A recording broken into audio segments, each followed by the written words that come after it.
Hey everyone, how are you doing?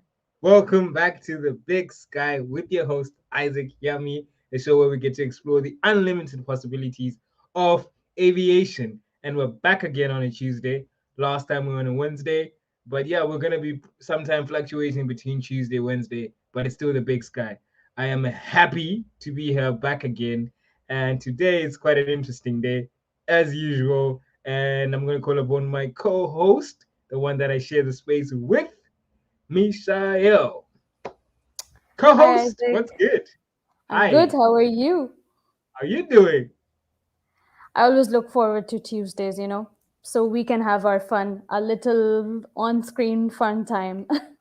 Yeah, awesome, awesome. I'm glad, and I literally missed having this on a Tuesday. Wednesday was fine as well, and I realized, you know what? Sometimes let's be spontaneous. Sometimes let's just give our viewers on a Wednesday, sometimes on a Exactly. Tuesday. Just trying to not be so predictable. What do you think?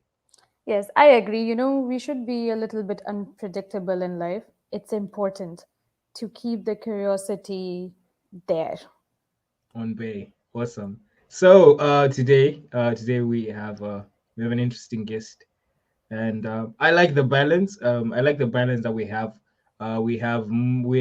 We've been having, like, this is now our ninth episode. If I do believe, I think we have an equal number of women and men that we had on the show, Yes, and I like that balance. I like that balance, and yeah, I want to thank the person who's literally helping us gather the people for the interview for this show, and it's none other than you, Michelle. So I want to say thank you for the balance that you've been managing, and thank you so thanks. much for They for are gracing. amazing people out there, honestly speaking. They're really amazing people. You think like aviation is a very limited thing, but when coming and working for Flight Wings and doing this talk show every week, it has made me realize like I've met such amazing people, and they're all equally inspirational in their own fields. So it's been awesome for me to do that. Yeah, awesome. Me as well. So yeah, thank you so much for your viewers, and thank you so much for your support. And I have to say this, our subscribers have been actually increasing. And thank you so much for the support. Feel free to, every single time when we up live, feel free to share the comment section. Tell us what you definitely like to watch next, and all of these things. If you're inspired, and if you're doing a great job, if you're doing a miserly, mad, less job, tell us, so that we can basically engage more, because that's the idea of all of this. As Flight Wing Aviation, like we're out here to inspire, empower, and equip. So we're out here. We're out here. We're That's our happy to slogan. be here, and definitely want to say thank you to our viewers. And if you haven't liked, subscribe, please do so. Share with your friends. Aviation to the world, basically. So, without wasting much time, allow us to introduce the next guest, episode 9, and Michelle, I'll allow you to do this one. Drum roll, right? Yeah. But briefly, Yes. briefly, just give us like a slight bio on I her. don't want to give a lot because I want her to tell about herself. I'll just tell that she's a pilot and she is a flight data processor as well.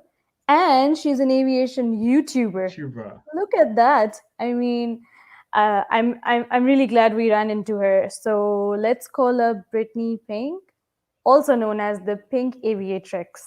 Drum roll, please. And there Yes. we have her, Hi, the hi, pink Michelle, Isaac. aviator. How Thank you you for Hey, having doing, me. Brittany. Brittany? How are I'm you? fine, thanks. I'm fine, thanks. How are you both? Welcome to our channel. Welcome to my channel. Awesome. It's a very great pleasure to have you today, and I'm very looking forward to share the space today. And like Fly Wings, every single time we aim to equip, inspire, and empower. So feel free to do all of those things. I believe you have a good story ahead, and I'm quite gassed to be having you here. So today is quite an interesting day, as always. Every single time we learn a lot. So don't hold back. Tell us all the good news. and everything. And what going again? Medea. You're good? Awesome. So, can you tell us about yourself? Let's just start from there. Say hi to the Okay, viewers and tell us about yourself. Briefly. okay. Well, hello everybody. Hello whoever is watching this live and whoever is gonna catch the replay. Thank you so much for joining us here on Flightwings Aviation as they seek to equip, inspire, and empower young people for aviation. So thank you again for having me. A little bit about me. I love food. I know that's a bit off topic, but I do love food. I love to cook. I love to bake. Um, I actually think I like to eat more than I like to cook and bake, but that's a whole other story. But as was said, my name is Brittany Pink. My last name is actually Pink, which is what kind of inspired the Pink Aviatrix YouTube and social media platform that I started last year. So I am a private pilot, which is the one who can't make money yet. And I'm also a flight data processor, which is basically an assistant air traffic controller here in Jamaica. I've always been interested in aviation. I wanted to be a flight attendant originally, but then, something clicked and I was like, well, I could just fly the plane, right? And then I later found out that my father also wanted to be a pilot. I have two cousins who are pilots. So yeah, aviation was in my blood, but I didn't realize until after I expressed that I wanted to be a pilot. That's So I pretty think Ah, nice. that's a little bit about me. Yeah. Like I like the fact that you said that aviation is in your blood, and you wanted to be something, and then you wanted to be like a pilot at the end.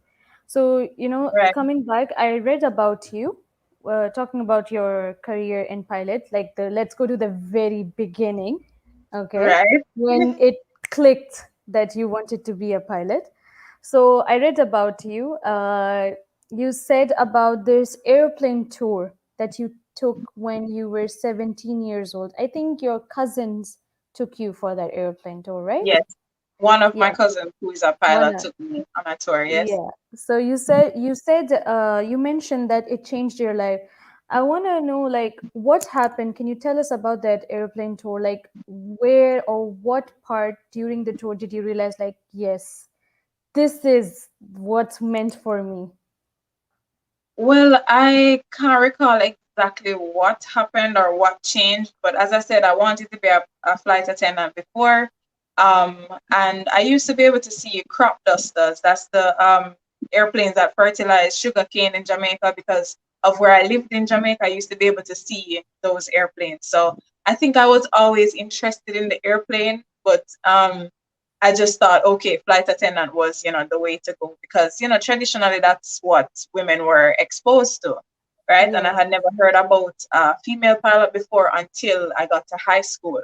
So when I was in high school, I always used to hear that, one of the first female pilots in Jamaica actually went to the high school I went to. So that was kind of in my head. And then, so I was about 13 at that time, when I just started high school. And then when I was 17, my family and I were on vacation in Fort Lauderdale visiting family. And, my cousin, who is an airline pilot now, at the time he was a private jet pilot, he took me on a tour of a Sabreliner. Um, and he was the one who said he knew I was going to be a pilot or I was going to pursue something in aviation because I asked a lot of questions. I was just very enthusiastic. I was excited. And yeah, it was just nice to be able to see all the buttons, all the controls, and think about the potential of being able to control it. Like, I mean, that's awesome, right? It So I is. think that's what happened for me, and then I became obsessed with it after that. Wow. It is. Right, awesome. I understand your enthusiasm because I remember I've never been like to an actual cockpit, but I've right. been into one of the simulations, and whew, my mind was like just blown. Yeah, So massive respect for pilots, honestly speaking. thank you, Um, thank you. on that on Yeah, that I regard, mean, on go that ahead. regard as well. I'm like on that regard as well, building up to where we're going. Initially you wanted to be a flight attendant, like I don't Right. know, like I don't know what flight attendants do or well, let me not say they look pretty and all look cool, but then you wanted to be a flight attendant, and then all of a sudden you moved into being a pilot. How did that go? Like let's talk about the inspiration of wanting to be a flight attendant first, and then moving on. Like, what did you realize and what did you learn that made you decide? You know what? Let me just drive this thing. Well, it actually started when I was younger. I think when I was 9 years old, there were two friends and I in like primary school or what you would call elementary school, I think. And they would go around and ask, the teachers would ask, oh, so what do you want to be? And I guess we just all said flight attendant, like the three of us said flight attendant. That just kind of stayed with me. I don't know if, as you say, they dress up, they look pretty, and they walk around the airplane. Because I mean, that's what we saw, like True. Yeah. growing up in Yes. movies, and that was what we saw for women in aviation. But I mean, that has changed and has been changing, which no offense to flight attendants or anything, because you even now have male flight attendants, right? Yeah. So it's just about what we were exposed to, and what the roles were considered for women in aviation, because it wasn't thought that women could fly, in the past, and a lot of women have come before us and broken those barriers to say, of course we can fly, and I mean we can do it better than the men. Like, hey, I'm just kidding. Or just as well as the men, you know what I mean? So I don't really know exactly what happened, but as I said, I used to always see planes when I was small. I wanted to be a flight attendant. Then, hearing about the lady from my high school who was one of the first pilots in Jamaica, and it kind of just like, but you can do that too. So yeah, it was just about being exposed to another avenue in aviation, and the same thing for air traffic control as well. Because prior to becoming involved in air traffic control, I had nothing, I had no clue about it. And now being in air traffic control, I'm like, this is an amazing experience, because you are the one responsible for ensuring that the pilots know where to go. So I mean, it's kind of um, being on both sides of the fence in terms of who is flying and controlling, even though I'm not a controller yet. But yeah, just the overall experience and the exposure to different avenues of aviation is what kind of helped me to say I can do, I can be a pilot as well. Wow. Wow. That's really nice. Funny enough, I was watching one of your YouTubes, right? And then I think it's one of those where you said I started at 9 years old, and then the way you said it ended up like, oh my days, she actually used I started when I was 9 years old, because it's like everyone says 9 years old. Yeah. Yes, that is true. Yeah, I mean, We have had previous guests of ours have also focused at the age of 9, which is so weird. okay. I don't know, maybe that's the turning point when you're aware of what you want to be in life. Going back to like you mentioning that your father wanted to be like a pilot as well. Uh, you mentioned, I read about it, and you mentioned that he was discouraged about becoming a pilot. So did you go through that phase as well? Like, did you go through, like, did you feel like you were not supported as much? Did you go through the same phase as your dad? And if not, then who was there? Like, who was your anchor, like your support, your biggest support that you can say that, this person was the one who was there from the beginning? So, as it relates to my father, he was discouraged because his teacher, the one who would have recommended him, thought he would have been better suited for something like accounting, right? So they kind of pushed him to go towards that. Okay. But it never left him. So I mean, I took him for a flight, Father's Day, and I think for his birthday. And, he always says, the sky is home to him, even, just traveling as a Oh, passenger. He always, feels so calm, so relaxed up there. And he used to read a lot about aviation, and he used to have a lot of books when he was younger. So it was hard to hear that he was discouraged from that. But for me, it was the complete opposite. I had all support, and it's kind of uncomfortable for me, because sometimes people reach out to me on social media, saying their family doesn't want them to be in aviation because it's unsafe, it's unpredictable. right? But I always try to encourage them that even if you don't have the support of them, right, you have the support of the aviation community, right? Yes. So, just Yeah. find somebody, who can support you and help you, and you have to believe in it for yourself. So for me, I had family support, my parents, my biggest supporters, and my cousins, and one especially, the same one who I got the airplane tour from. Like, I would always communicate with him, and he would encourage me, even if I'm not flying, to look for and take jobs in and around aviation, because it's going to help your overall knowledge, right? So I would say my parents and my cousins, because they already went through it, so they would be in a better position to encourage me. But my parents always, were supportive of the dream. That's really great. Like they going through that and then they're supporting you in that factor. Like, it Yeah, happened to us, but it's not supposed to happen to our kid. That's really amazing. It's parents like exactly. these that are the biggest anchor in an aviator's life, because this industry is still very new to women, especially. Yeah. So, we need that support that, you can do it and all that. It's really nice to hear. Yeah, Thank you, I Grace. I'm I very support blessed that. and fortunate to have that support, because I know a lot of people don't have it. Yes. Yeah, Yes. a good support structure usually works the best. And good thing is everybody who's been on the show basically talks about how supported they were, and it's a good thing that whoever's watching, if you have anyone, even if it's just one person, don't take that person for Yeah. granted, because that Yeah. support can literally drive you to do greater things and everything. And That's allow me to take us back a little bit. Let's talk about a little bit of flight data processing, like, as well. Like, let's talk about what's that all about, and what happens really then.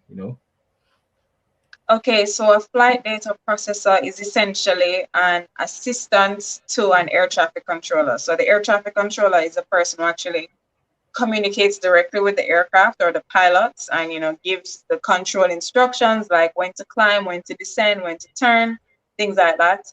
And the flight data processor is the person who coordinates the flights before they enter our airspace. So Jamaica is like in the center of the Caribbean basin, and we are surrounded by 6 other airspaces, and we also are responsible for Grand Cayman's airspace. So we have Havana to the north of us, Haiti or Port-au-Prince to the east, Curacao to the southeast, Barranquilla to the south, Panama to the south, Central America to the west, right? So as the flight data processor, we coordinate the flights that are about to enter our airspace. So before they get to our airspace, the other airspace will call me and say, hey, we have American, 11900. He's at flight level 360, approaching a certain point. So that's the boundary point between our airspace and their airspace. And they'll tell you the point he's approaching and what time he's going to approach there, and his squawk code, which is what we use to identify them on the radar screen.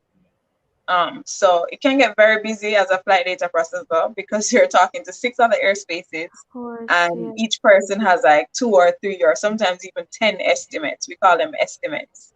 Um, so yeah, it's a lot of multitasking, and we also correct errors to the flight plans, because sometimes the airlines file the flight plans and it doesn't match up with what's in our system, so we have to edit them, and so on. So we call other airspaces, and other airspaces call us to coordinate flights that are about to enter or leave our airspace. Oh, So that's what we do. well, that's Anything interesting. going from North America to South America, and back, they overfly our airspace, so we have to coordinate those flights before they get to us, Oh, right, right. Yeah, right? awesome. So another follow up basically still on the data processing thing. Like, does it help your aviation now as a pilot, that knowledge? Like, I know obviously, but then I'm like, for some people who haven't done both, I guess, like, to you, what kind of Right. advantage do you feel like you have because you have this experience of being an air traffic controller. Now you're flying. Like does it feel like any advantage? Let's talk about that one. So when I went to flight school, I was already a flight data processor for um 4 years. I think 4 years, Oh, 2018. I was already, yes, because I've been in this position since 2015, and I went to flight school or went oh back to flight wow. school in So you 2018. you started that before your pilotage career. Actually, the flying started before that, but then I had to stop and do a degree and then start back after I had saved money from working. And then I was able to go and, do my What private degree pilot. did you do? It's in enterprise computing, information technology. Don't Wow, ask me anything very about good. IT though, because that, that was a long No, time ago. I remember she said one place she's like I did this, but it doesn't help me that much. I was like Really? nice. I thought it does. I thought it Because did. I'm not using it anymore. I'm not using it anymore. I mean, I worked in information technology for I think 3 months before I came back to aviation. So I mean, I'm sure if I needed to, I could always, jump back and, relearn some stuff or brush up on some skills, but I haven't used it basically since I started in aviation. So yeah, don't ask me about IT. No, no, we're not gonna ask. Don't worry. No, no, no, we're not gonna do We that ourselves at are all. not IT people, so we don't know. We're Okay, you don't know definitely what to not ask gonna then. do that. Okay, that's perfect. Perfect. Yeah, So, so in terms of if I have an advantage or if I feel like I have an advantage for flight training, just a little bit, because when I went to flight school, everybody was like, "Oh, you already know how to talk to, you will know what to say to the air traffic controller because you've been beside the air traffic Oh, controller." So, I mean, right. I think it was good. I mean, I still had challenges because it was still new for me, being on the other side, like completely. But I guess I had a little bit of confidence, talking to the air traffic controllers. But the difference is now receiving instructions from the air traffic controllers as a pilot, you have to listen to it, you have to write it down, and then you have to act on it, right? Whereas on the other side, you just tell them what to do and you watch if they do it, and that's it. So I mean, I was told that I should have been good on the radios because of my experience, which I guess you could say I was.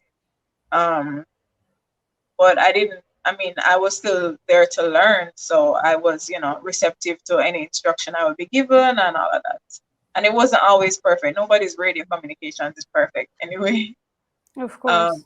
so yeah, but I mean, I had a good time at flight school as a result. And in terms of with helping me with air traffic control, I mean, I guess I just have, I don't know, I would say I have an awareness of, what pilots are doing and things like that, which, I mean, I'm not an airline pilot, so I don't have that level of experience of what they do, but, I have some idea.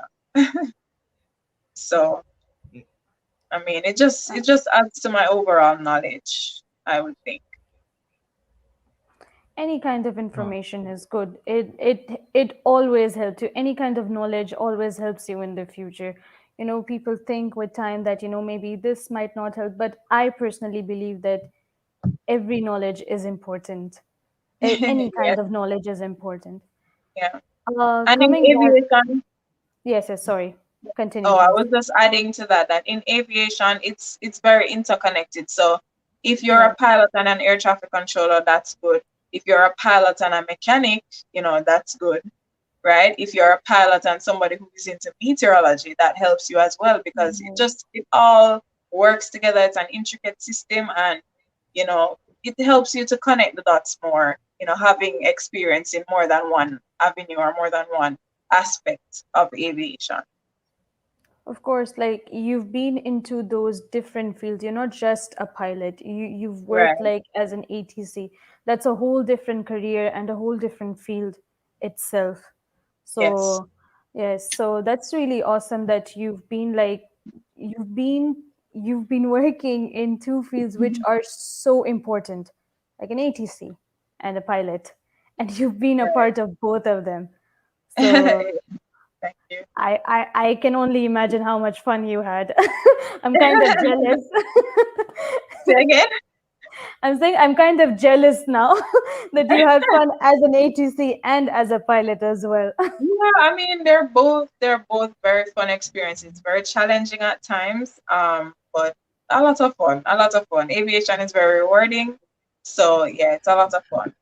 Just to clear up though, I don't work as a pilot. I just hold a private pilot's You got license. your pilot license. Yes. Right, right. Yeah, Uh, so flight coming training. back coming back to your flight attendant comment and all that, like we're meant to be like flight attendants. That's what the image you had in mind. That's what the society around us.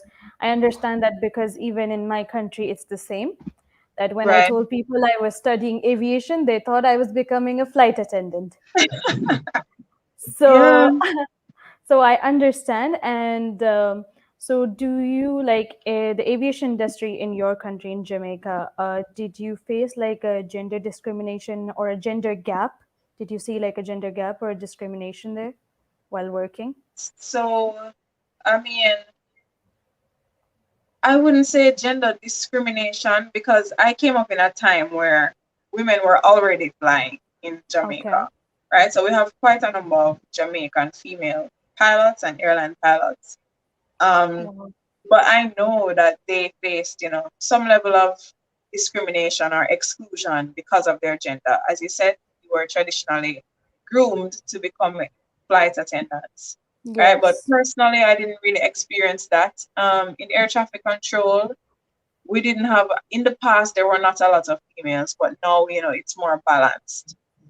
So personally, I didn't experience any discrimination, but I know there is a little bit of a gap still because when I started flight school in Jamaica, I was always the only girl in the class until Mhm. 2017 when it was three of us as girls in the class.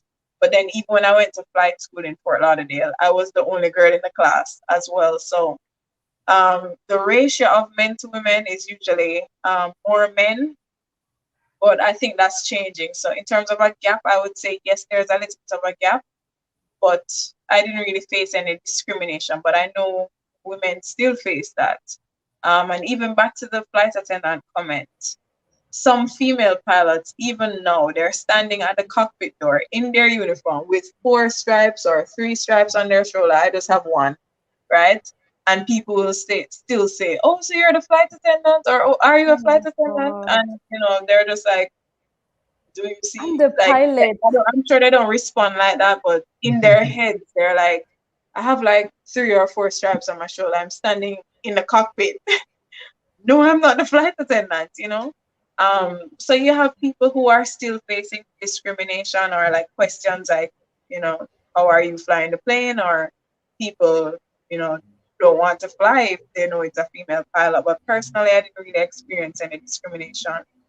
But I have had the experience of being the only girl in the classroom a few times. Do you feel like, I have a follow up question to that? Do you, because this is something like, for me, it's something like very personal, especially like working in the aviation industry and getting to know other women who are also working and trying to make their place.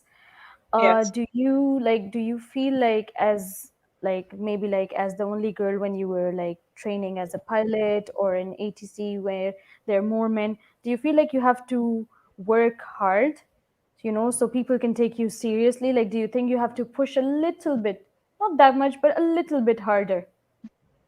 I mean, mentally, you have that consideration, but I haven't really felt the external pressure to, work extra hard. But in my Okay. mind, I think I would challenge myself a little bit more because, the men are out there and it's just like, okay, you're a girl, what are you doing? So Yes, yes. I haven't really felt any external pressure, but I guess you could say it's external pressure because it's because of how the society is in my Of head. course, I of feel like course. I have to. But I mean, I think the culture and the environment is changing so much that, women are more accepted in the industry. But I do know that women have had, struggles and had to perform twice as good as men to be taken seriously. But I guess because of the level I'm at, I'm not an airline pilot. I don't work as a pilot. And in air traffic control in Jamaica, it's balanced. You know, we kind of help each other as men and women. Um, so I don't feel like I have to work extra hard, but in my mind I do, if that makes sense. Yes, I understand. It's actually, the thing is, nobody's actually telling you that you have to do better, Right, but right. because of the society we've grown up in, it's just there. It's just there in Like your you mind have that you something have. to prove, kind of. Exactly. Yes, Yeah, exactly. just a little bit. I try not to let that be, my driving force, but Yeah, it's there in the back of your mind. I relate to that. Yes. Awesome. Somebody say hello in the chat. Yeah, there Hello, was a yeah, hello from Anna Smith Tad. Mr. Yes, hello. Hi. Yes. So we're talking about the genderness and all of these things, and what kind of challenges did you get like when you're trying to were you pursuing your flight data processing honor, like what was going through, like any challenges that you faced, like what kind of challenges did Challenges you face with what? Flight training or with ATC? with ATC first, and then obviously, yeah, both basically. But then I think, yeah, Okay. To be honest, I can't really think of any challenges with, my flight data processor training. Just, the learning, it's a learning curve, right? We're learning something new for the first time. So the only challenge would be, having to study and remember a lot of things. And that's, something that is common across all fields of aviation. It's a lot of reading, it's a lot of studying. um, and you have to be able to retain that information and, call upon it when you need it. Hey, Richie, thank you. Um, yeah, so in terms of challenges, the challenges for flight training and for ATC training is just the amount of information you have to study and process, and you just have to do it because I've been up 1 a.m., 2 a.m., 3 a.m., even 4 a.m. studying sometimes. But the good thing with air traffic control, after you've studied everything and it's all in your head, then you work at work and you leave work at work, right? So that's a positive thing about air traffic control, and even flying too, because you don't take the airplane home with you, right? But it's a lot of mental pressure in terms of all these things that you have to remember, and be able to regurgitate. So the challenges for me, it was just a lot of time studying, reading, trying to pass your exams and all of that. But I mean, I love aviation, so I'm gonna do what is required, even though it's hard. Like, I mean, it has been hard. When I think back to just training for my private pilot's license, how much information I put in my brain over the 3 month period, it was a lot. It was a lot.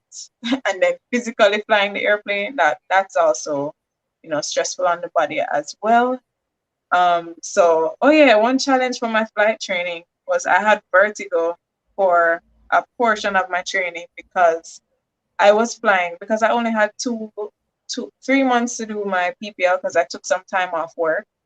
PPL is private pilot's license. Um, yeah, and in order to achieve my goal of getting my PPL in the 3 months, I was flying twice and 3 times a day, right? So I ended up with vertigo, which is like you kind yeah, of like feel dizzy height, when yeah, you're not, dizziness because and right, because of all the maneuvers I was doing every day and my body wasn't used to that. And I had to take a few days off flying, and that was very challenging for me because I had this goal. I came to do this thing, and the potential of this not going away and me not being able to do it again, that was challenging for me. Um, yeah. And I had an incident as well while I was doing my flight training, where that was the only time I thought I was going to die because I had a really bad landing. Well, in aviation, um, they say it's not a bad landing if you can walk away from it, right? So any landing you can walk away from is a good landing, and then a great landing is one where you can use the plane after. So I had a good landing, I guess, because I was able to walk away. Um, where did you guys go? So that was challenging for me because I, thought I was gonna die, after experiencing some bad weather, um, returning from my first solo cross country flight. And yeah, so those are the two major things that happened to me: having vertigo and having a good landing. Oh, Yeah. interesting. So on I both like occasions, I I like the way you were scrapping them in your head, like like, could this be a challenge, or like, oh, this is No, this yeah. normal, or everything. But then I get that all of these things are just basically challenges that we all go through because you're right, acquiring something and everything. So in light of that, the reasons why we exist basically is to inspire, empower, and equip, especially young individuals, young people. Like looking at your story and what you've been through. What kind of advice can you give young people? Who want to pursue ATC or PPL? Like, what kind of advice can you give them? In light of everything that you've experienced. I would say be excited about it, because if you're interested in aviation, there's a lot of excitement and fun and joy to be had from it. So be excited about it, do your research about it, all the avenues that you could potentially explore, whether it's becoming an air traffic controller, a pilot, a meteorologist, a ramp agent, airport operations, an aircraft mechanic, or maintenance personnel, electrician. There are so many things that you can, be in aviation, and you can be more than one thing in aviation, right? And also just to be prepared to do some work. Be prepared to do some work, but the love for it and the passion and the drive will push you to do the work that's required, right? And just have faith in God that if He called you to do this, that you're going to achieve it, because when your physical strength runs out, He will be there to help you, because He's the one who gave you this dream and this passion, right? So yeah, just be excited about it, do your research, and be prepared to do some work. Yeah, awesome. Yeah, And and also, like, enjoy it, oh, because go it on. sorry, enjoy it because it's fun. Like, flying is fun. Being in air traffic control is fun, because I mean, even last night at work, it's just fun to listen to the pilot sometimes, and just them making mistakes or us making mistakes and correcting it and things like that. It's nice, and being able to manipulate the traffic so that everybody stays separated and all of that. It's very exciting and interesting to me. And yeah, flying is awesome too. Like, the best views ever are when flying, or even being in the air traffic control tower. um so yeah, just be excited, because it's an exciting field. One of I want you to like go through like your process of like how did you manage to become one, and in terms of maybe people are thinking they might not have money and stuff, and can you just sum up how can you affordably pursue this, because if you're thinking about this you'll be thinking So 3 months and all of these things. Like, how can someone like logically or affordably pursue this dream? Because most reasons why people Um, are not working around this is because of the financial muscle needed for this. I know you have a right. YouTube video on this, but then like briefly on it, like Okay, how well, can thanks you for stand it? plugging that video. I have two videos on how to pay for flight training and how much it actually costs. But personally, so when I just started here in Jamaica, my parents were funding it. Then it got too expensive, and I stopped to do my degree. And it was easier to get loans to do a degree, so that's why I ended up doing a degree. So loans, and then so when I eventually started working, I was able to save money from my job to be able to pay for my flight training. Right. So I would say, if you want to be a pilot, start saving now. And also, if you have another skill or another talent that you could monetize, then, you know, do that, and then build up your funds to be able to pay for your flight training. Look for scholarships, right? Look for grants. And yeah, save from now and apply for personal loans, because not in every country you don't have access to loans specifically for aviation, because I think that's the case in Jamaica. Don't quote me on that, but I'm almost sure there's no loan for flight training in Jamaica right now. Hopefully that can change in the future. But yeah, look for a personal loan, look for scholarships, work and save money, talk to your family if they can assist you. If you have a compelling story, I guess start a GoFundMe. I don't know. GoFundMe's have become popular in recent times. So, I mean, yeah, those are the options really. And as I said, if you have a business or if you have a skill, monetize that and save and pay for your flight training, because it's expensive. It really is expensive, and anything that you can do to offset some of the costs is helpful. And you might just have to prepare yourself for doing things in stages, because not everybody has all the money to do everything all the way up from your private to your instrument multi commercial, right? So some people have to do their private and stuff, right? Do their commercial and stuff, and then go back and get additional ratings. Um, so yeah, the path won't always be straight or direct, in as we say in aviation, but yeah, anything that you can do to offset the costs, I would recommend that. Great. And do your Uh, research, because look for the best price, in terms so, of flight school or flight training costs. Um, Yeah, there's ways you can work around it, work out a payment plan with the school that you sign up with.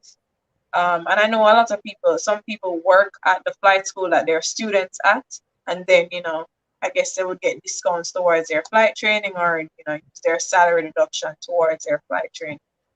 So those are some options. awesome. Before Michael comes in, like let's talk a little bit of YouTube, like, and then you're a YouTuber, and Okay. like how did that come about, and what's the goal in that as well? Okay, so for my YouTube channel, I started that last year. I think I've always wanted to be on YouTube, or always thought I would end up on YouTube, but I didn't necessarily know what I was gonna do, because I mean I have several things that I'm interested in, cooking, dancing, baking, arts, things like that. And aviation, of course.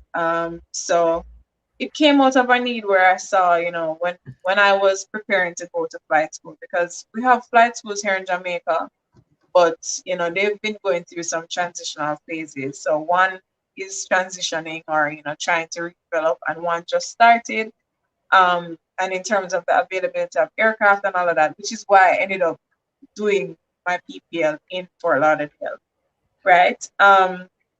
So yeah, starting my YouTube came out of a need that I had, trying to find information, how to become a pilot here, how to do anything in aviation here, and just share the passion for it, right? So because I didn't really see, I mean, there are other clubs out here doing things like Aviation Club Jamaica and Aeronautical Club of the West Indies, but in terms of going into details of how to actually go about getting your licenses and all of that, I didn't really see a lot of that.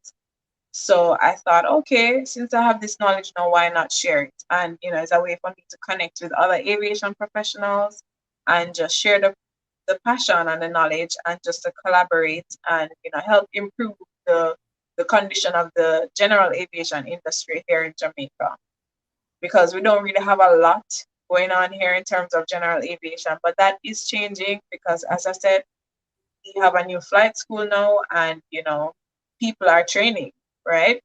So we're hopeful, and we're looking forward to more growth and development in the industry, of which I want to be a part and help in any way that I can. Wow. Okay. As when you and I were talking, Brittany, we talked about like flight wings aviation, and basically most of the people who contact us are like young people, right? Right, And I read about you. You were talking about finishing your aerodrome tower control course, right? right, It's your plan. Yeah. So yeah, you know how there's this misconception that aviation is only ATC and just like pilots and flight attendants, but people want to do more than that. So could you tell us a little about the course that you're planning to do? for Okay, our so viewers? that course, so as it is now, I'm a flight data processor, which is an assistant to air traffic controllers who work in the air traffic control center, right? So center controls the overflights, and the aerodrome or tower controls the airplanes or the flights that land and depart from our local aerodromes, right? Okay. So Yeah. aerodrome or tower control is a person who is at the airport in the tower, right? So that's actually what I'm going through. It started last year, but we stopped because of the pandemic. And actually, I had a meeting just this morning to discuss the restart of the course, just before I came to Right. this call, right? So that course is basically training you in things like airport operations and how to manipulate the traffic, integrating arrivals and departures, and yeah, just learning how to work the traffic from the tower, How right? And much then is that's in the coordination with how long approach is this control. course for you? What's duration of this course for you? Well, that's I really can't say because we started last year, as I said, and we Okay. haven't finished yet. But we finished theory, and then so we have theory first, and then we move into simulation, and then on the job training. So I think in total it should have been like 6 months to a year. Um, Okay.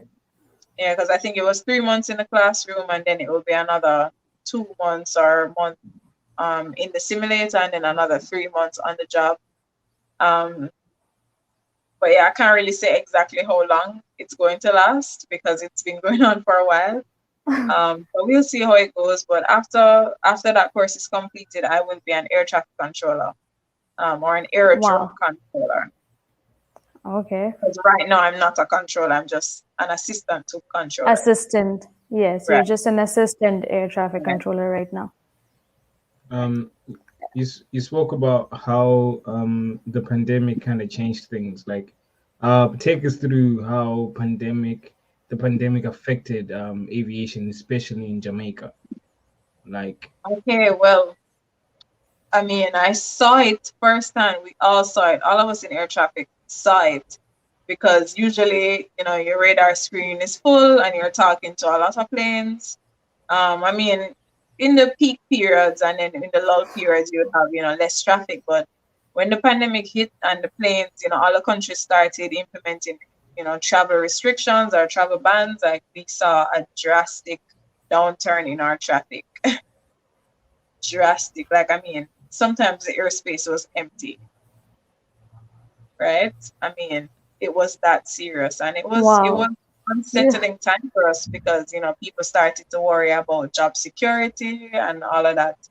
Um, so it was unsettling, but we have seen traffic increase again, and we're looking forward to aviation, and travel opening up more and more for us to get back our traffic volumes because that's part of the reason why our course has been delayed as well. Because if there's nobody landing and taking off from our airports, there's no need for aerodrome controllers, right? And if there's nobody overflying our airspace, there's no need for Of air traffic course. control, Of really. course. Um, but the fact is, aviation is an industry that's kind of cyclical. So if something major happens in the world, it affects aviation. So I guess we just have to prepare ourselves mentally for, the and ride the wave Yes. of when traffic is up and when traffic is down. But that was one of the reasons why the course has been delayed because if we can't train on no planes and we can't train if the volume is not what it usually is. Especially like in Montego Bay, where that's the main tourist hub.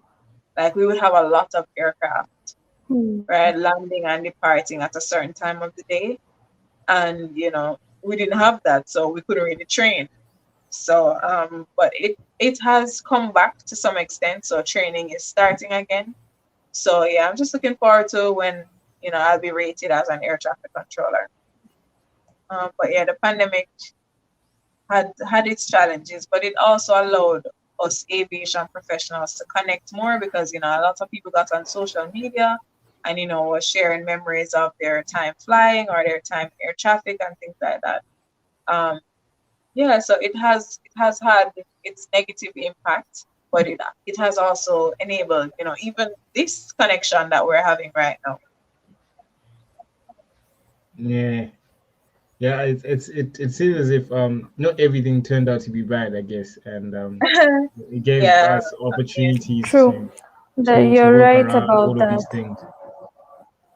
So my yeah. question would be like, did you at some point kind of not like not regret, let me not use that word, but then did you ever like double think that, oh, because people usually think aviation is like so secure, like if I become a pilot, I'm rock solid. If I become this, I'm rock solid, and this happened all of a sudden. Did you ever like question your career choice at that particular point? Like, okay, I wasn't expecting this, or you just I took it and then you're mean, like, okay.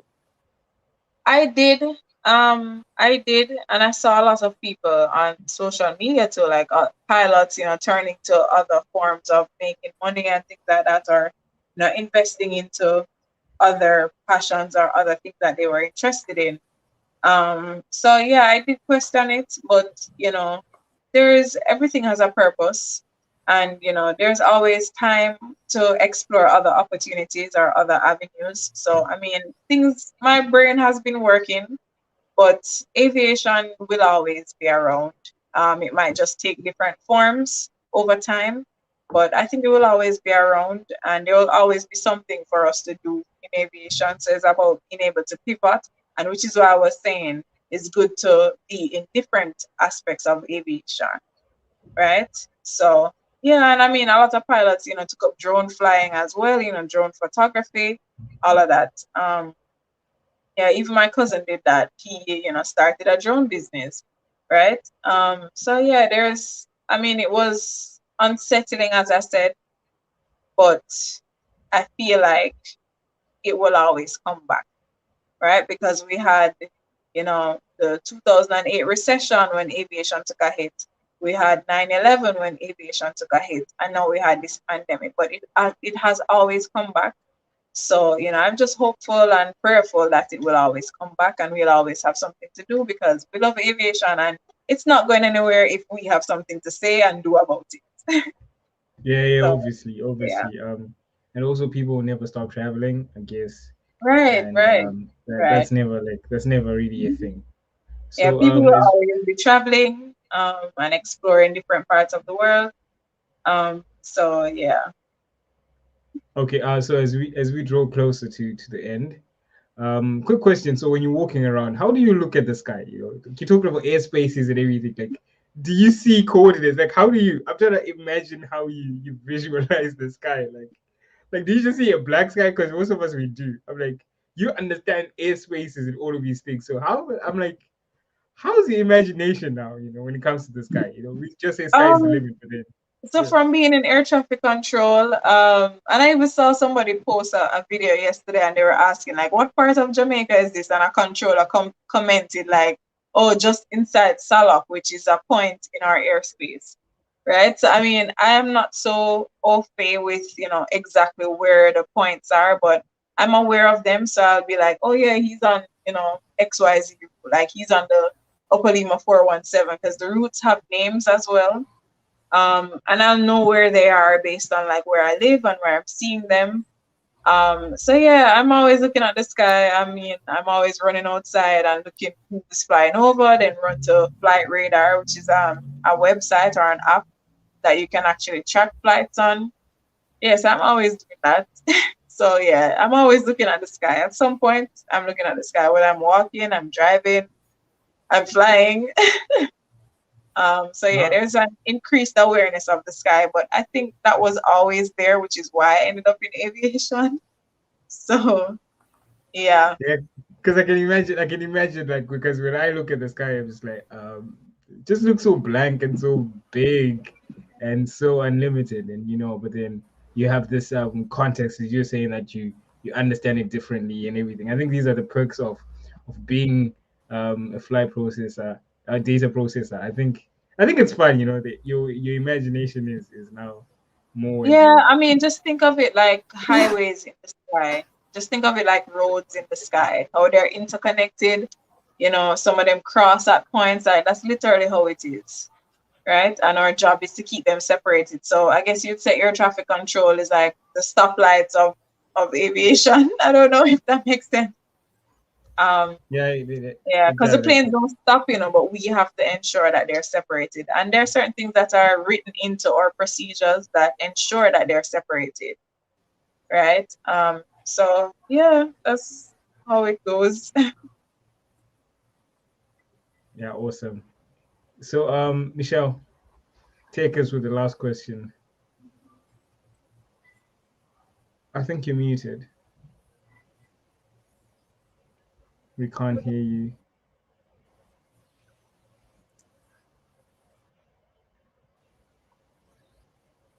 Okay, Michelle, your audio is gone.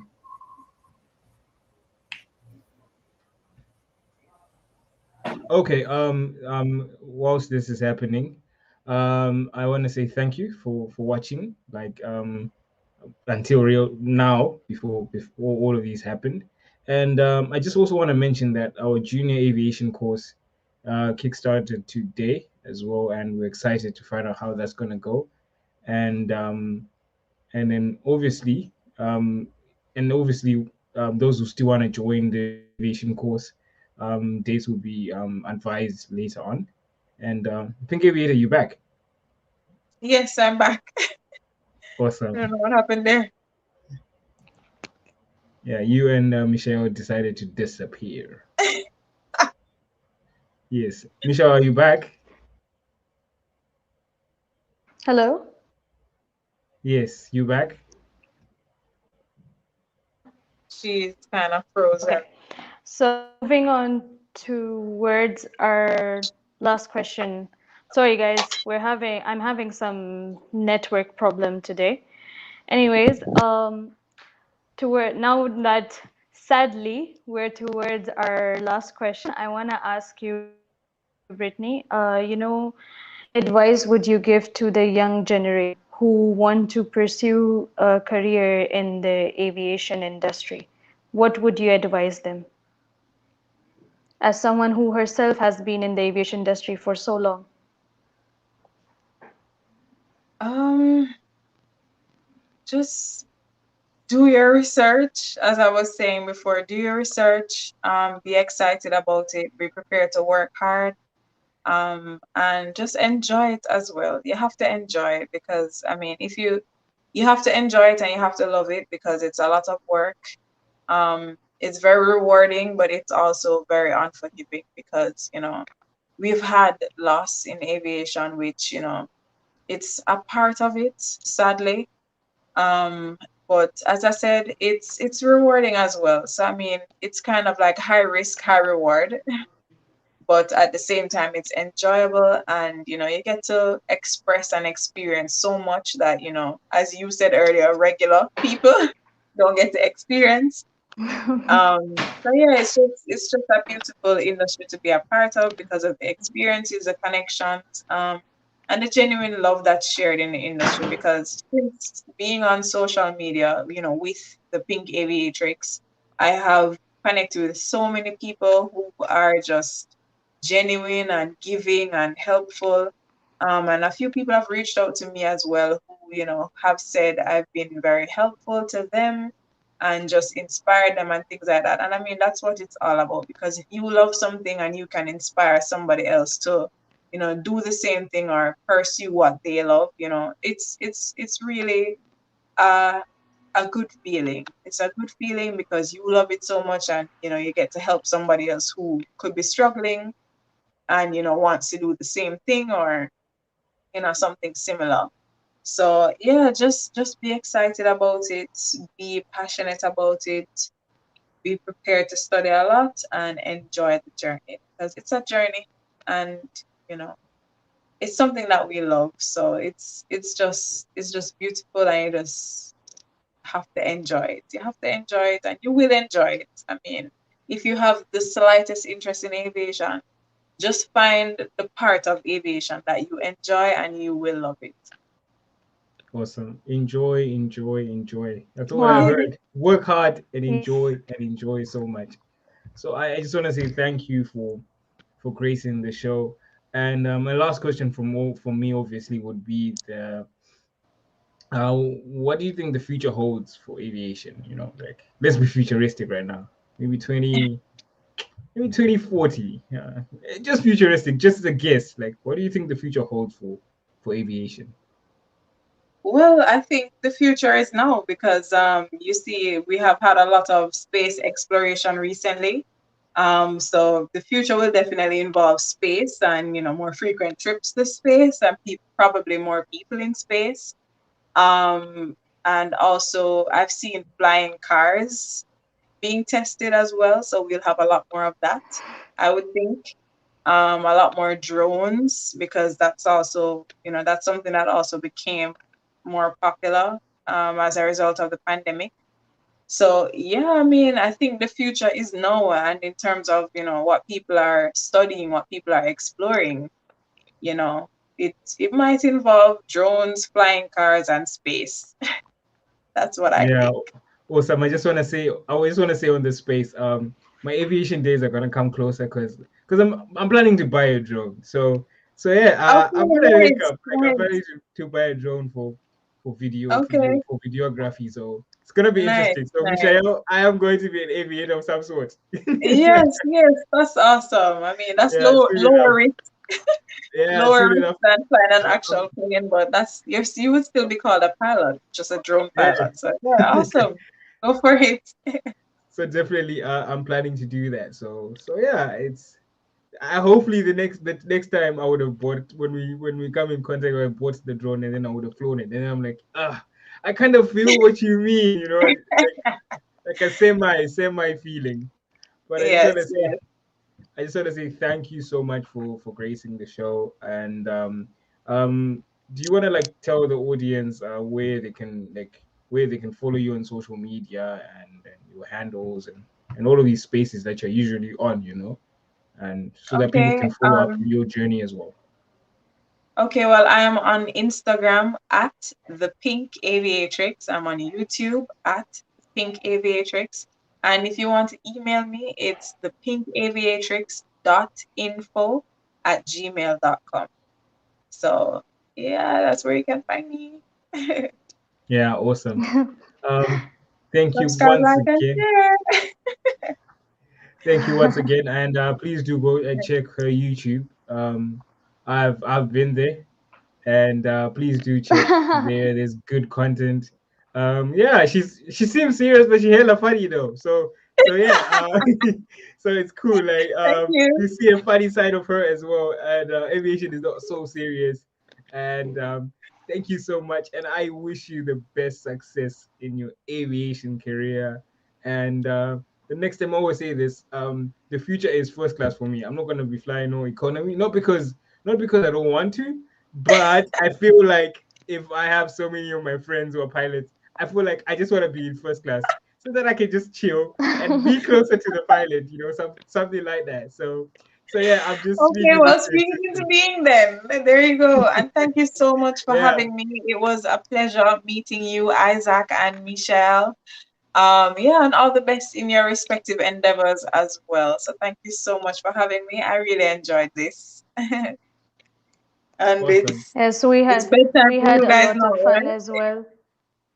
We had a lot of fun as well. And I know you are so busy and the time gap is so big. And thank you so much for taking out the time to come and chat with us for us. And thank you from our team as well.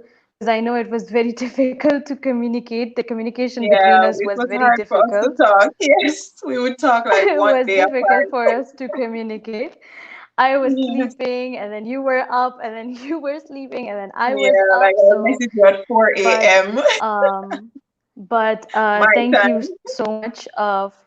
Thank you so much again for accepting our invitation and coming and doing a talk show for us. It was amazing talking to you, and I personally am very inspired by you.